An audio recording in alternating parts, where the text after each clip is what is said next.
Before we begin the episode, I would like to thank our sponsor, Chin Up Goggles, the latest vision restriction sport training aid.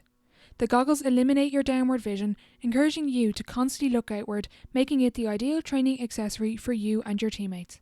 You can find them on social media at Chin Up Goggles or their website chinupgoggles.com, which will be linked in the description box below.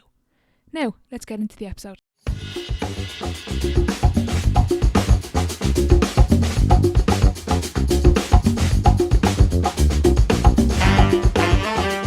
Welcome back to the Sideline Live podcast. You can follow us over on Twitter and Instagram at the Sideline Live. We'd love to hear from you. On episode 32, I am delighted to be joined by former Irish Senior Women's Basketball International and now Irish Senior Women's Rugby International, Aoife McDermott. On this episode, we had a really interesting chat about her career, deciding to pick up rugby, the challenges of a new sport, and rising to the top. I hope you enjoy. Hi Aoife, thanks a million for coming on the podcast. Thanks a million for having me, Orla. Would you be able to give maybe a little background or elevator pitch for the listeners who might not know who you are? Yes, my name is Aoife McDermott. I'm a member of the Irish Women's Rugby team, former Irish basketball player, and I'm from Sligo. Very good. So we're going to go back to Sligo, growing up, getting into sport. Who got you down? Who got you involved? What was originally your interest? I know you had basketball. Was there anything else really that kind of took your interest from a young age? Yeah, I played loads of sports growing up. I'm from like a really small village in rural Sligo, and community games is king, and like the GAA is the heart of the community and stuff. So I grew up like playing Gaelic football, soccer, and then through the community games I would have played like Olympic handball. You do the athletics day once a year, and I went to Mosney in the shot put when I was like under 14 or something, and I'd done it before. So played loads of stuff growing up and loved it, but then like started secondary school and found basketball, and that quickly just took over and became my number one sport for many years.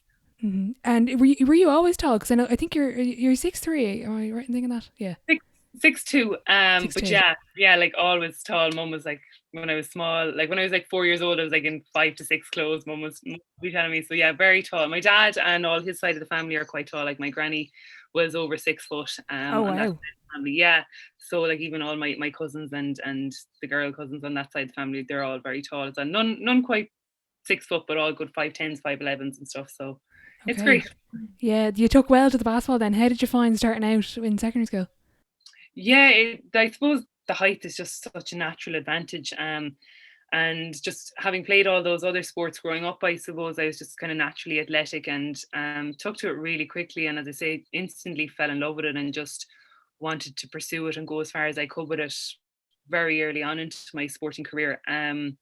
When I started in secondary school, I was just playing with the first year team, and the coach there kind of suggested that I should go into a club in Sligo town, which I did. I went into the Sligo All-Stars, and that was an extra couple of nights training a week and more regular matches and stuff like that. So I was given, great opportunities, and I was very lucky that, my parents were willing to support me by, driving me in and all of that. So it was great. Yeah, I loved it. And when did it start to become kind of, you obviously maybe had a bit of natural talent there, as you said, from the other sports, you had the height. When did the hard work start to really kick in? You were like, I love this now, I really want to take myself to the next level.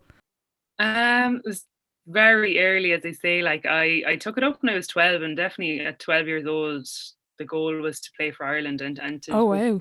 Yeah, like I just fell in love with it, and I, once I kind of realized that was a possibility that, you can play for Ireland in the sport, I just made every single training session for the first like few years of my career. Like I never missed one, and just was really driven like to go down and put up extra shots and work on my ball handling and different, just work on those core skills. And as I say, I was lucky with good coaching, and they put, like, although I was 12, I was like playing up under 14s, under 16s at like above my age grade, and just getting to play with bigger, stronger players. You have to kind of get up to that level, and I was continuously pushed in a very positive way to try and become the best player I could be. So as I say, the goal was there very early on, but it obviously took a few years to kind of come to fruition. Yeah, how long was the gap of, you were 12, wanted to play for Ireland, which is brilliant, you were really early in and you know what you wanted, but I think you were cut early on from a team. You didn't make an underage squad, was it? Yeah. The first one I went for, I suppose I would have been trying out. I'm a '91 baby, so I would have tried out for the 1990 baby squad. So it would have been a year young, and I remember trialing for that, and it just went very bad. And I remember it was on in Limerick, and it was a 1 day trial where you just played matches for the day, and I fell on my ass in a jump ball. I couldn't make a shot, like couldn't do anything right. And I just had totally like let the nerves get the better of me and kind of almost convinced myself on the drive down that it wasn't going to go well. And that was the reality of it. But the following year I went back and, I was another year older and, a lot more basketball under my belt and stuff, and made that squad, which you start off on like a squad of 40 and you train for 2 years and it gets cut every so often. And then the final 12 gets announced. So it was a long process, and it took, so that was age 12 to 16, so 4 years to kind of make the first Irish squad. But it was great. Yeah, it was a lot of hard work and a lot of sacrifice by my parents, really driving me all around the country for 2 years on end, to make it happen. But it was brilliant. You talk about their sacrifice, hard work. What were the other lessons maybe that you learned from not being picked and not performing really at what it sounds like you didn't perform at the 1990s trial? You kind of got in your head maybe a little bit. Yeah, definitely. And that was the lesson I took away, is to just kind of back yourself. And I yeah, as I say, I drove, like when my mum drove me down that day, I'd all the fears and what ifs and worst case scenarios kind of playing out in my head, and as I had almost like convinced myself I wasn't going to play well that day, and then I didn't play well that day. So just to like the following year, I suppose I felt better prepared. Was more determined to just go in and give it my best. And if something didn't go well, the next thing, was going to work to try and make the next shot or get the next rebound, or sprint back on D, or whatever it was. Those are the lessons that I kind of took away from it, and I suppose to just not give up as easy, which Mm-hmm. I probably might have done the first time. Yeah, natural when you're so young, you only need a setback to really push yourself and move on. What was it like then with or you were on the 12, you were part of the 12 that were cut, like in the team, that made the team. Was there Europeans that year, or was that kind of, what way did the squad work back then? Yeah, so when you make the original 40, as I say, you train for the 2 years preparing for your European Championships. That was 2007 when I made the Irish under 16 team, and we played in the Europeans in Italy. So Mm-hmm. it was brilliant. Like we had a class summer of, like, we went to Holland and Slovenia on warm up tournaments, and then over to the Europeans in Italy, and my family travelled over and got to play against, loads of the top nations. And we, won some matches, lost the matches, but overall just a great experience to like put on the jersey for the first time, hear the national anthem, and all the little things that go along with it. Like it was a phenomenal experience, and I'm still friends with loads of those girls today, like even though it's many years later now. Yeah, oh, that's lovely. What's it like for the first time putting on the jersey and hearing the anthem? Do you realize how big of a deal it is, or do you think it, like, does it sink in? You're like, oh my god, I'm representing my country. Oh, it's class. Like, it's so hard to put into words, and like, even I just think you appreciate it more and more each time you get the honor of doing it. But yeah, back then it was brilliant. You're all standing there, and we played England in our first match. So it was like that even extra bit of added rivalry, Yeah, and yeah, you're just like getting ready to go to war, and you're like feeling so lucky that you're the chosen one to go out and represent your country at this time, at this event. That's really special. yeah. Do you ever get emotional? Because I feel like if that happened to me, I'd just start crying or something on the court.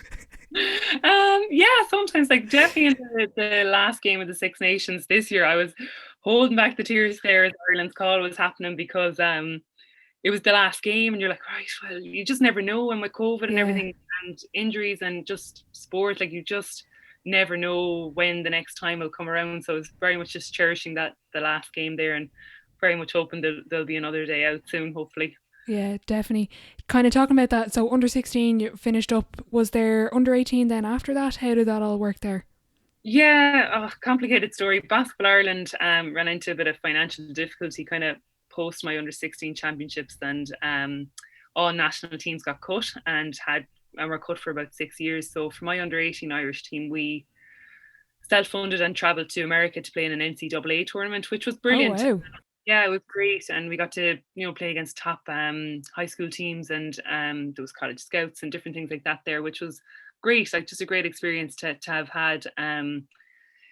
Wasn't, it's not the same as the Europeans and competing in a international tournament, but look, still getting to wear a green jersey and be chosen to be one of the best to represent your country at that time, which was a lovely honour. I had no under 20s team for the same reasons, and then had to wait kind of a few years following that to get an official cap at senior level.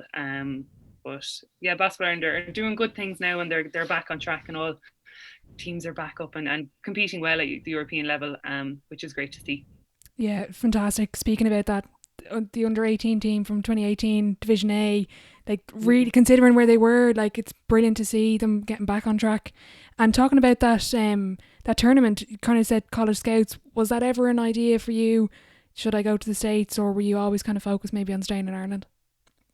No, it definitely like crossed my mind and stuff like that, and I did have a few offers and things. Never really seemed to work out, and I suppose I like my parents and myself, we weren't too up to date on like how it worked and the getting my SATs done and different things like that. So it just never really came to fruition, and definitely no regrets. Like I had an amazing college experience in Ireland, and friends for life through the teams that I've played on, and maybe would never have found rugby if we just wouldn't. You never know what might have happened, but I don't have any regrets with how things have panned out. Mm-hmm.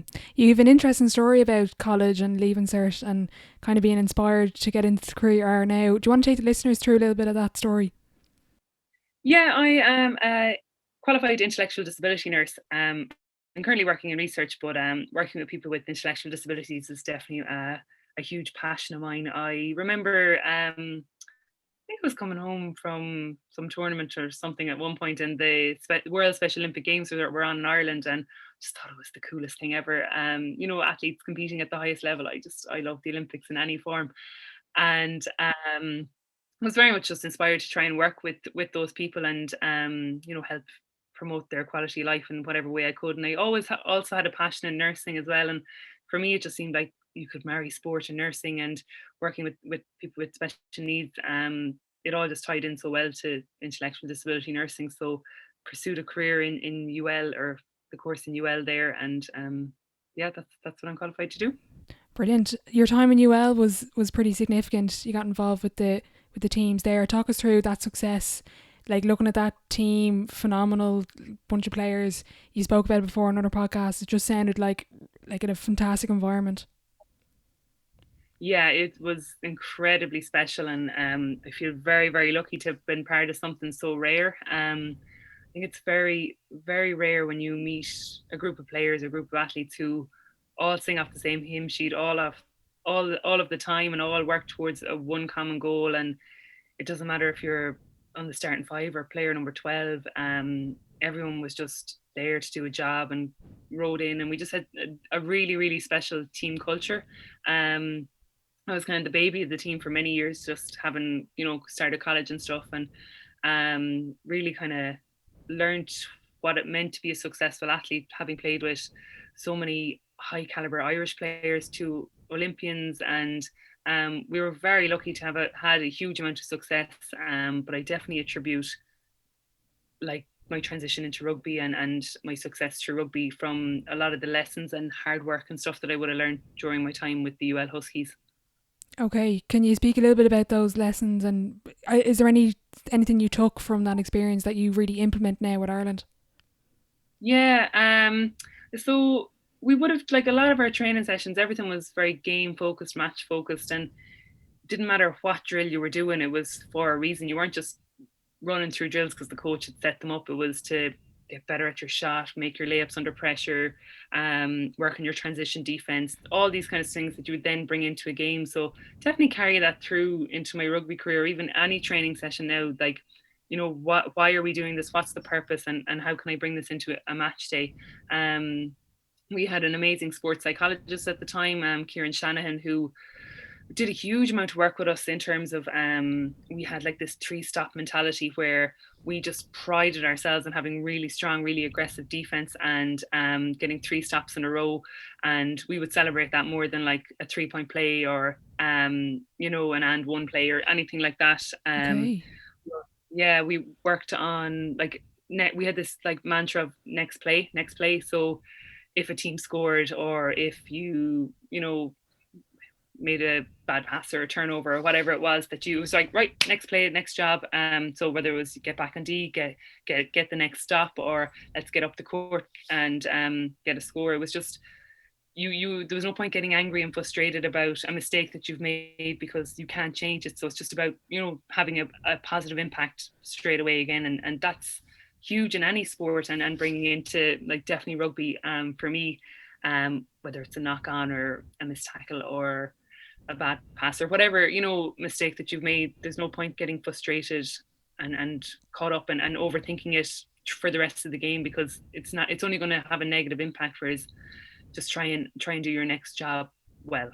Yeah, 100%. And is that something like that next play sort of mantra? Is that something that you're telling yourself, or is that teammates telling one another, or just kind of the group just bought into it and you didn't even need to say to it one another? It was definitely something we were all kind of saying throughout the game and stuff. Like, once the mistake happened, it was like, right, next play. Someone would say it, and then you're just refocused on the next job, that you're kind of automatically just switching your focus to the next play. That it's, just forget about it. Don't be frustrated. It's done. We can't change it. Next Mm. job. Yeah. And then a couple of years with there, you played with DC Mercy. I don't mean to skip through everything, but 2016 silver medalist with Ireland senior women's. The program was re-announced. You got your senior cap, Yeah. but you were disappointed with that tournament. Yeah. Oh, definitely still cuts deep. I was chosen to represent Ireland at the European Championships it was in Gibraltar in 2016. So because we had dropped out of the international scene when this was our first tournament back in, you compete in the small countries tournament, and then with the goal of winning and getting back into Division B, and then building towards Division A over time. So we had high hopes of, winning that tournament and getting back into Division B, where we would have finished prior to the national squad being cut. And it was great, like, and again, getting to represent the country is brilliant, but we had a very clear goal going into that competition, and we didn't achieve it. And I know a European silver medal is very special, and I'm very proud of it now, a few years on looking back, but I sure devastated, walking off the pitch that day. I think we were up by 10 points at half time, and I think we lost by 10 points in the end against Malta. And I don't think I had a particularly strong game. I always think if you play well and you give it your all, and you have a very strong performance, and things just don't work out, then you've given it your all and you can be proud of that. But I think I underperformed that day, in my own opinion anyways. And then we lost the match, and you're just disappointed, and you're just, it's a hard one to take.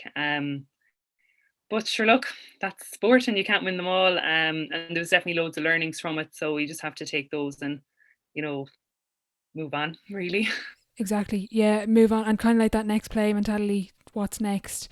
And you were involved in the Sky Sports Living for Sport ambassador program with Katie Taylor, Annalise Murphy, Jenny Murphy. Jenny was kind of the person to spark the idea of rugby. Am I right? Yeah, a little bit. Yeah, I had trialed it a little bit in college, with UL Bows before that, but basketball was still very much my love at that time. And um, I wasn't really ready to step away from it. But following the Europeans, I did feel like I had achieved a huge amount in basketball through the UL Huskies, and having medaled at that Europeans. And I definitely was looking for a new challenge. With that Europeans, the small country Europeans, it happens every 2 years. So it was 2 years I was going to have to wait to get a chance to represent my country. And yeah, I worked with Sky Sports Living for Sport, which was an amazing organization that just sent athletes around to schools to kind of tell their story, and hopefully inspire kids to go out and work hard and achieve their dreams, and just to show that, like, we're normal. Like, we grew up, like, I grew up in a small rural village. None of my family are from a big sporting background. I just worked really hard, and with a little bit of luck, managed to represent my country, and just to show kids that anything's possible. And that could of course be any of them as well, if that was their dream and they were willing to work hard enough for it. So yeah, Jenny was on the program, and she kind of was like, would you give rugby a go? And a few phone calls later ended up at like a sevens training session. And a few weeks later, I was sitting with Anthony Eddy, and he was like, "Do you know what? Now I think you're more of a 15s girl." So I headed off to railway to basically try and learn the rules because I hadn't a clue, and he was just being very polite in telling me that. And so yeah, I headed off the railway, and sure, the rest is history. Yeah, that's it. And how did you find joining like a new sport and, as you said, having to learn the rules and just be like, this is a completely new challenge? Yeah, definitely it was a massive challenge, and it was honestly terrifying because, as I say, I was walking away from the Irish basketball team to play rugby, like a sport I'd never really played, non-contact to full contact, and really didn't know the rules. And um, I did go into rugby with the aim of playing for Ireland. Like that Okay. was the that was the reason I did it. But I had no idea, was that a realistic goal? Was it an absolute pipe dream? It's very easy with hindsight now to say, yeah, it was great and it was the best thing ever. But the first while was very challenging because I had so much to learn, and the more I learned, the more I realized how much I had to learn. And like in my height, albeit great in basketball, it makes certain aspects of rugby very hard, like tackling and rucking. They're harder, and having to get, like, your low body height into with carries and stuff like that, it's challenging and something I'm forever and continuously trying to improve and work on and stuff like. So wasn't easy, but as I say, hindsight's great, and you can be like, yeah, definitely a best decision. Yeah, best decision ever. And what was it like then? Like, you were kind of coming in, you probably didn't really know what was going on for the first little while, but you got to grips with it. Confidence, like during that period of time, are you relying on others to say, look, Aoife, you're doing great, you're getting there, or in your head, are you like backing yourself 100%? Yeah, I'm going here. I'm going to play for Ireland. I'm going to do this. Or what's that time like? Because I think Yeah. going from like you're a senior international in one sport to a complete beginner in another, like that's a really big jump. Yeah, it was, and I definitely didn't have that level of confidence where I was convinced it was going to work out, by no means.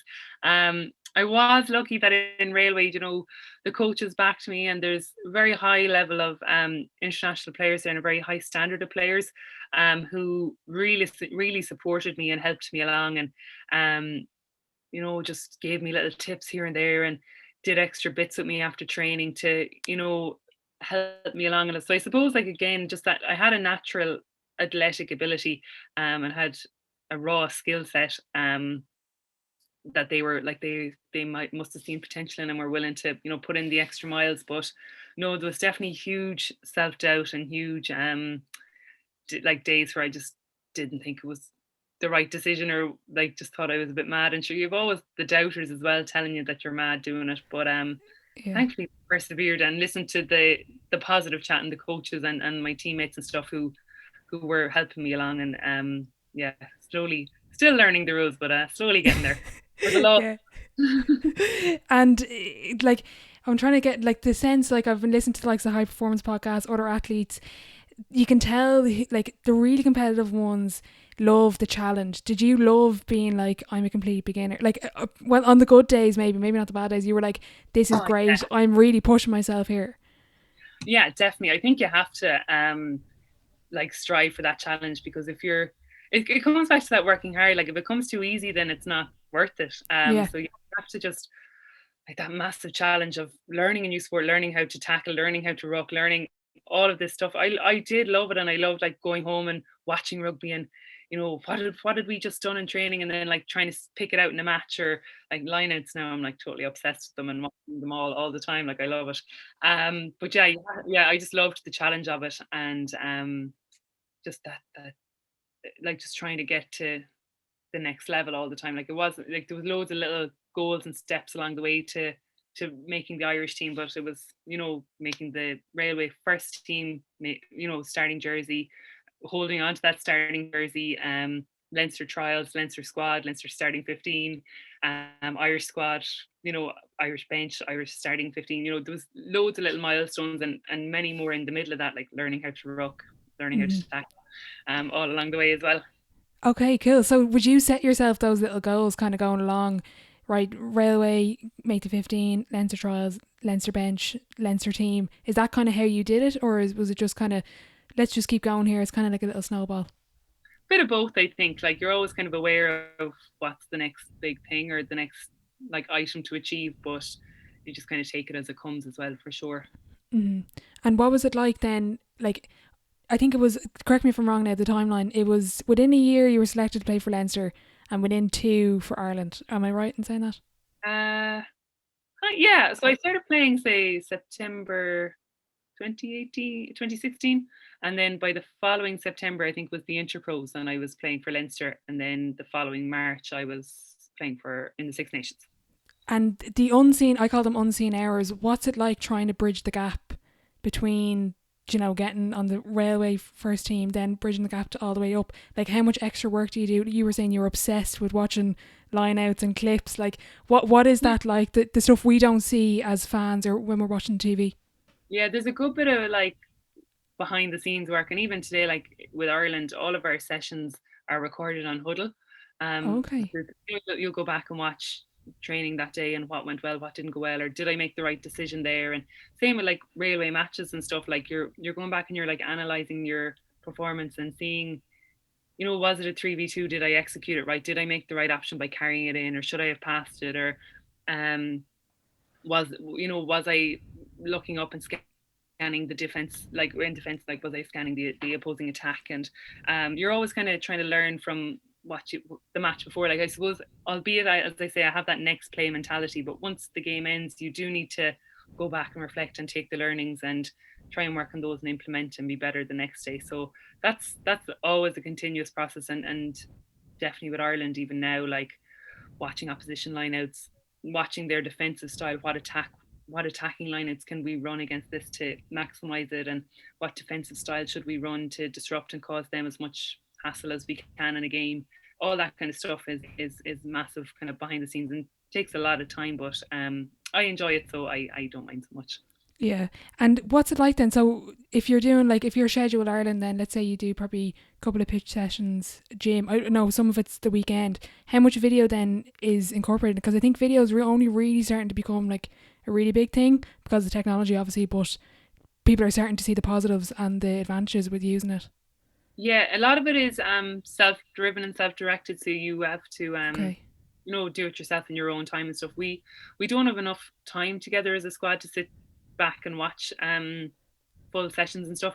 Coaches will clip um highlights and lowlights, and discuss them like the next day in a team meeting prior to heading out onto the pitch, and that kind of stuff. And we're very good as a squad, and it's something we're getting better at each campaign, is having those discussions within the player group and sending clips to each other. Like I work very closely with Nicola Friday a lot. We both kind of lead on the line out. Regularly we would send clips to each other or have discussions on what we think went well, what we think didn't go well, and stuff like that over a camp weekend or a match and stuff like that. Okay, brilliant. And you mentioned there is training basically then mostly weekends. How does that all work? Because it's not your full time job. You're not professionals. You have a lot of things on in your life. Yeah, no, unfortunately we're not professional. So all full squad training sessions happen the weekend, but during the week you would do a couple of gym sessions, maybe a club training session, a couple of runs, or off-peak conditioning. Depends on the week and the time of year and stuff like that, but it's all very much prescribed for us by our S&C. And then at the weekends, usually we'll head into camp on a Friday evening for gym and skills, and then Saturday will be two pitch sessions, and Sunday two pitch sessions. And like I say, within that you'll have team meetings and different bits and bobs as well. So it's the weekends are full on.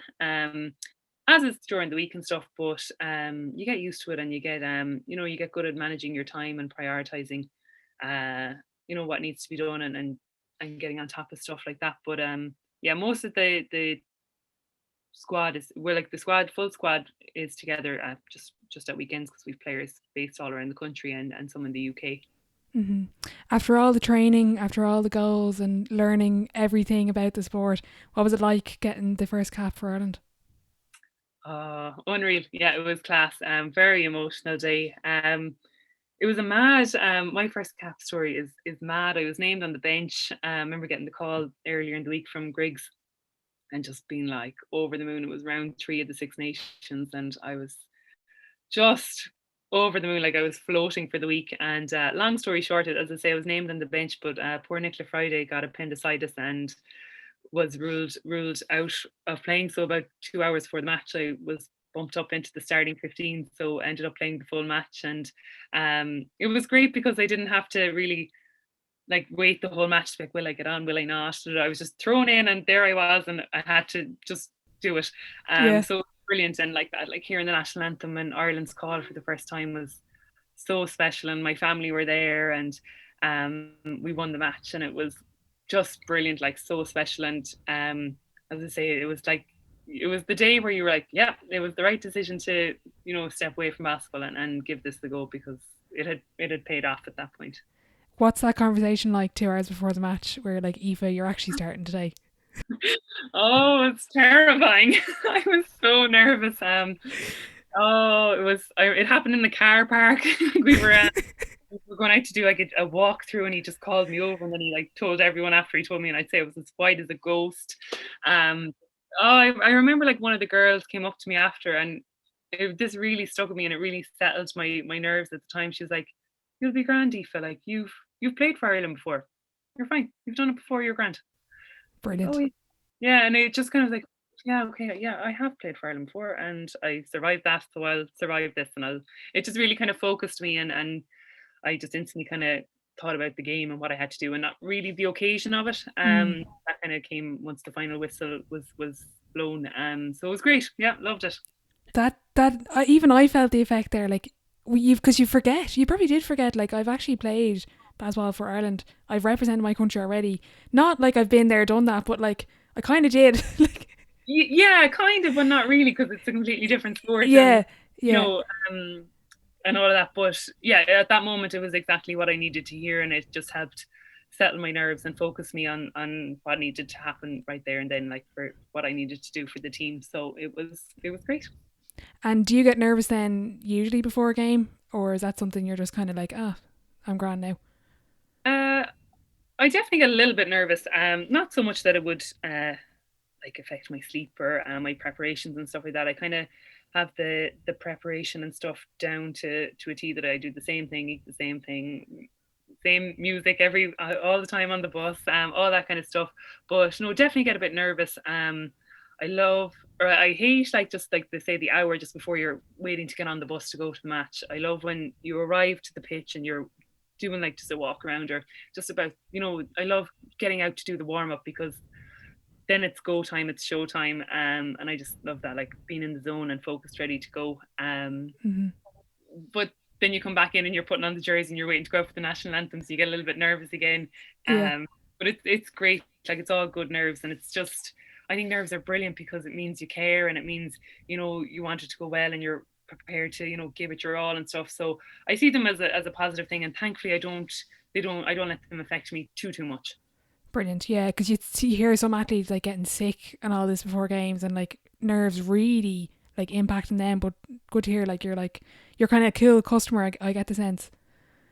Yeah, I try and just keep fairly level-headed, and as I say, yeah, try and not let it affect me too much. What sort of tunes now are you playing on the way to a game?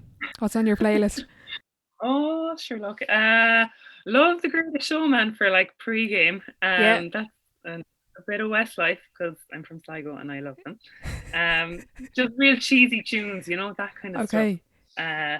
Wouldn't be into like big rap tunes like some of the girls would and stuff. But we're a very eclectic mix, the whole lot of us. But mine are pretty cheesy. Okay, so you have the headphones on when other people maybe have the speaker going. No, everyone have the headphones on now. Oh right. Like on the bus match checks. It's your time and you're in the zone, and you have to get your head right. We'll have like tunes and stuff blaring like after captains run and stuff, but on game day it's all business. So whatever Okay. you can't be distracting others. Very good. Very nice and individual. And Yeah. 2019, you got to go to Sydney with one of your Irish teammates to further develop your game. I love all these, like, I love when I hear players go to different countries and different sports and all this stuff. How did that opportunity come about? What was it like? Like, just talk us through that experience. It's such an amazing time. I love it. Half my Irish teammates are so sick of me talking about the time I was but I had a ball. Yeah, I was very lucky myself and Anna Capeless. Just got the opportunity to go over and play for Eastern Suburbs rugby team who are based in Bondi and Sydney. So like lived the dream there for about 4 months. Wow. Pro athlete. Came through a couple of girls that used to play for Railway, had emigrated over and were playing for East, and they had just set up their women's section the year before and had flown over two Scottish girls. And this year they were just looking for two more international players to come over and just kind of strengthen the team. And hopefully, the girls that were playing, they were quite new to rugby and still very much learning the ropes. So just kind of some experienced heads to come in and kind of help out and kind of lead the charge on game days and stuff. So we were very lucky to get the opportunity to go, and we had a great time. Like, we were very well looked after in the club. Were amazing to us, and it was lovely to just play rugby for a few months. And we got to travel around Australia and Oh, see wow. experience the culture and the sun and the koalas and all of that jazz. So we had a great time. Yeah, that sounds brilliant. No wonder you're always going on about it with your teammates. Yeah, they're so sick of hearing me talk about it. I can't wait to go back. Biggest thing you learned from that experience in Australia, would they play a similar style, or is it very different down there, or how does that all work? It's quite different in the sense that it's a lot of like one out pick and goes, a little bit, not much like of interlinking between backs and forwards. I thought like the standard was a little bit lower than the club scene is here in Ireland. So it was interesting to see, and like some of the Pacific Islander girls are just so big and so strong, and like I really had to like work on my tackle tech of like chopping them at the ankles, or I just wasn't going to get them to ground. So it was Okay. great to like learn different things, like some of the massive ball carriers, like how to stop them, and just I suppose it like improved my physicality in the game a little bit. So that was great. As I say, the club were very supportive of us, and we got to train with their men's team a little bit here and there, which Mm. always helps you to have to like raise standards and stuff. So yeah, it was great. Great experience, and then just really enjoyable rugby, having come from just finished like the Six Nations and then winning the AIL Railway. So it was all quite serious, quite full on rugby, to just heading over and really just enjoyable rugby for 4 months, where it was quite stress free, and I wasn't bidding for a jersey every week and stuff like that. So it was great. Yeah, definitely. It sounds very enjoyable and kind of gives you that fresh set of eyes to the game, fresh bit of experience. Looking back through everything you've been through, having to go to Australia and get a different sense of the game, what advice would you give yourself starting off with the rugby? Um, I think I just tell myself to, back myself and just take on as much as you can, like whatever advice people are giving to you, like, listen and take it on and try and implement it, and just be, yeah, just keep backing yourself, and I suppose don't have as much self doubt as I probably did at the start. Hmm. Looking towards the future then, obviously you mentioned World Cup coming up. You posted on Instagram picture there of basketball. Is that maybe a bit of a comeback maybe? Not pre World Cup, anyways. The Okay. goal definitely, like as I say, when I came into rugby, was to play for Ireland, and the second goal was to play in a World Cup, because that's just not something that's an option for Irish basketball players at the moment. We're just not at that level yet. Yeah. So I think to play on the world in a World Cup on the world stage would be an absolute pinnacle of my career. So at the moment, that's very much the goal and what I'm striving for. But I'd love to play another basketball match at some stage. Hopefully post that, definitely. Yeah, post the World Cup. When sport is all said and done, you retire, hopefully not for a good few years now. What do you want to be remembered for? Um, it's a tough question. I just love to be remembered for working hard, giving it my all for my teammates, and hopefully leaving that jersey in a better place. How like I hope that we qualify for this World Cup, we perform well, and Irish rugby goes from strength to strength, and hopefully I'll have played a small part in that. Brilliant. So we're going to move on to the sideline seven. It's the same 7 questions at the end of each episode. Question one: what is your favourite quote? My favorite quote is hard work beats talent when talent fails to work hard. It's self-explanatory, and from chatting to you, that seems to be like the common factor from when you were 12. Just hard work, determination, just go for it. Like. Yeah, I think so. And I think you'll see across every sport that like talent, not the most talented athlete doesn't always make it, but the hardworking one will. Like they'll outpass any lazy players. And yeah, I'd have a hard working teammate any day of the week. Best sporting event you've been to?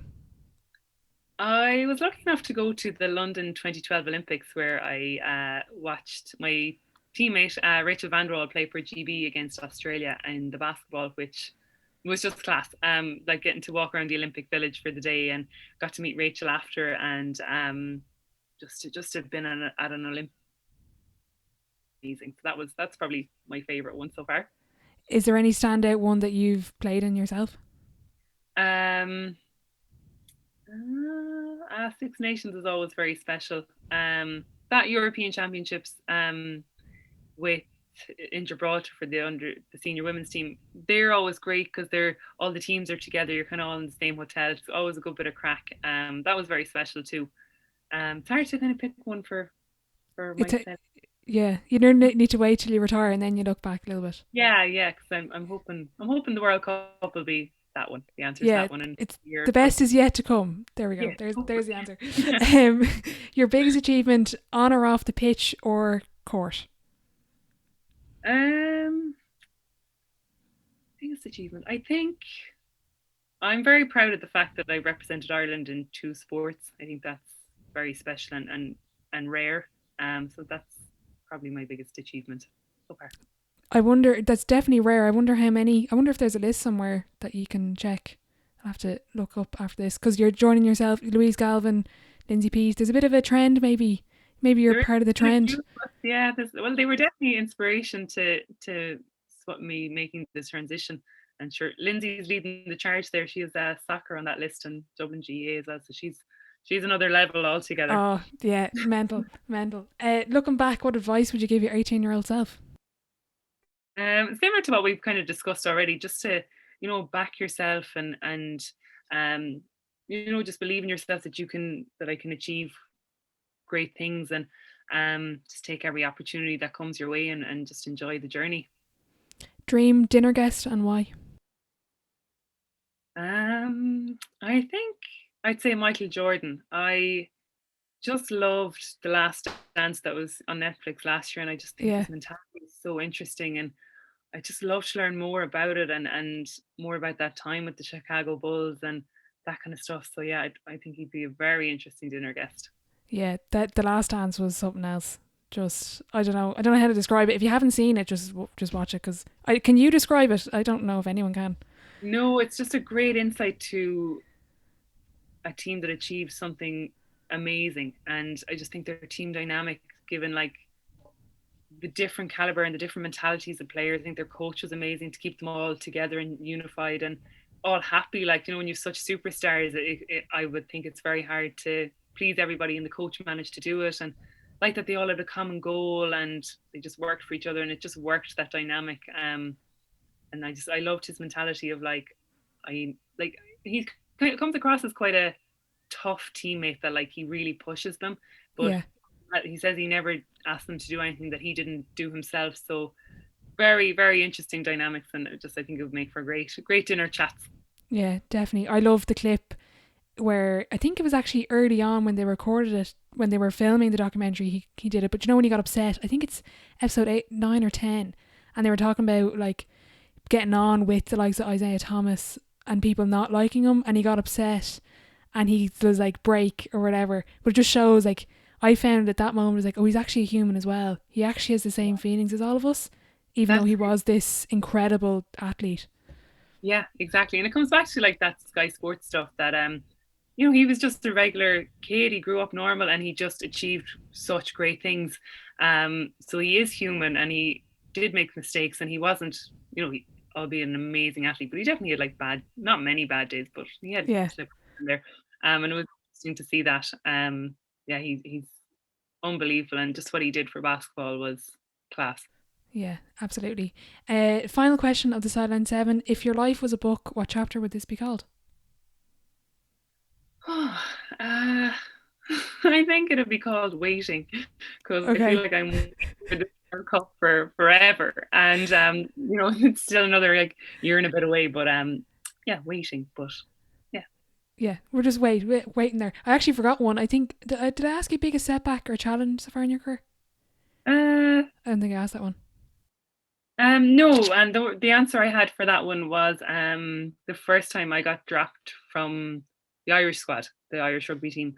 Okay. Um, yeah, I got dropped my second Six Nations for the game against France. And long story short, ended up a player got injured, and I ended up coming back in and starting the match and playing the game. So, but I Yeah. just remember 4 or 5 days where I wasn't in the bubble or in the squad was very tough, very traumatic in terms of just being devastated. And again, like you realize how like how how would I say it? Fragile sport could Yeah, be. Yeah. yeah, exactly. And like that, it's not going to last for forever, and you're not guaranteed a jersey every week, and it's definitely something I've carried with me to like work hard in every training session and really fight for the jersey every single time, because it was taken away from me that day, and I was devastated, and I didn't know would you ever get selected again, or would that Hmm. opportunity ever come. So I just try now and work hard in every training session and put my best foot forward and put my hand up for selection, and hopefully do enough to earn the jersey. But I suppose it's just that it's you've no given right to that jersey, and you have to earn it, and you have to keep working really hard for it every Hmm. single time, because there's always somebody else coming for it and wanting it just as much as you. So you have to give it your all to try and earn it. Absolutely. Is something like coming off with no regrets after match, is that something that you would kind of not aspire to be, but kind of in the back of your mind, I'm going to give it everything because sport is fragile. You don't know what's going to happen. Yeah, it's definitely something that you try and leave it all out there, and give every match your all. I think the nature of any high performance athlete though means you'll always have regrets, and you'll never have the perfect performance, and you'll never quite be happy. Hmm. Which is tough, and I suppose like not fair in a way that but I definitely would know most of my teammates, or if not all, would come off going, oh, I should have done that, or I could have given that pass, or I wish I did that differently. And you never have the perfect performance. So which is a good thing, and it's good that you recognize that, because there's always something to be working on and improving on, because everyone can always get better and strive for more. So yes, leave it all out there and give it your all, but there'll definitely be a learning in it somewhere along the day. Yeah, love it. Last question before I let you go. Who would you like to see on the podcast? And whoever you do mention, I might need your help to get them on, because sometimes people are a bit tricky to get a hold of. Right. God, I don't know. Oh, I'll have to pick one of my teammates, though, because if I have to help you get them on. Yeah. Uh, no, I'd say Lauren Delaney now loves a good podcast. That girl. Okay. And another basketball head There transitioned you into go. Yeah. so tie in nicely as a sequel. So yeah, I'll say her. Sounds good. Sounds good. Lauren, if you're listening, I'll be on to it very soon. But Aoife, look, thank you so much for your time. I just want to wish you the best of luck with work, with rugby, with the World Cup, everything and beyond. And yeah, just thank you so much. Thank you so much. I've really enjoyed it.